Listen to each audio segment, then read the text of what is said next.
তো আমি আমার নাম্বারটা দিয়ে দিতেছি, নাম্বারটা দিয়ে ওই নাম্বারে কোড চলে আসবে, ওই কোডটা আপনাকে দিয়ে দিতে হবে। কোডটা দেওয়ার সঙ্গে সঙ্গে এখান থেকে আপনার ইমোটা ওপেন হয়ে যাবে। অলরেডি এই যে দেখেন আমার এখানে আমি অন্য একটা ইমোতে চলে আসলাম, মানে ওইটাও আমার অ্যাকাউন্ট, এটাও আমার অ্যাকাউন্ট, আমি দুইটা অ্যাকাউন্ট একটা অ্যাপসের মাধ্যমে ব্যবহার করতেছি। তো আপনি চাইলে এটা এভাবে অ্যাড করে নিতে পারবেন।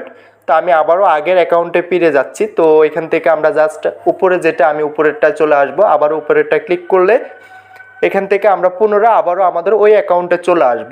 তো এইভাবে আমরা একটা ইমো অ্যাকাউন্টের মাধ্যমে আমরা 2টা 3টা 5টা 10টা ইমো অ্যাকাউন্টও আমরা ইউজ করতে পারবো। দ্বিতীয় নম্বর সেটিংসটা হচ্ছে আমরা যখন ভিডিও কলে কারোর সাথে কথা বলি, সে দেখা যায় স্ক্রিনশট রেখে দিয়েছে, এটার জন্য পরবর্তীতে আমাদের প্রবলেম হতেছে। তো এটা কি করে বন্ধ করবেন? আপনি যার সাথে কথা বলবেন ভিডিও কলে, সে কোনো প্রকার স্ক্রিনশট কিংবা কোনো প্রকার ভিডিও রেকর্ড করে রাখতে পারবে না। এটা আপনি কি করে করবেন? তার সাথে কথা বলবেন, কোনোভাবে সেই স্ক্রিনশট কিংবা কোনো প্রকার ভিডিও করতে পারবে না। ভিডিও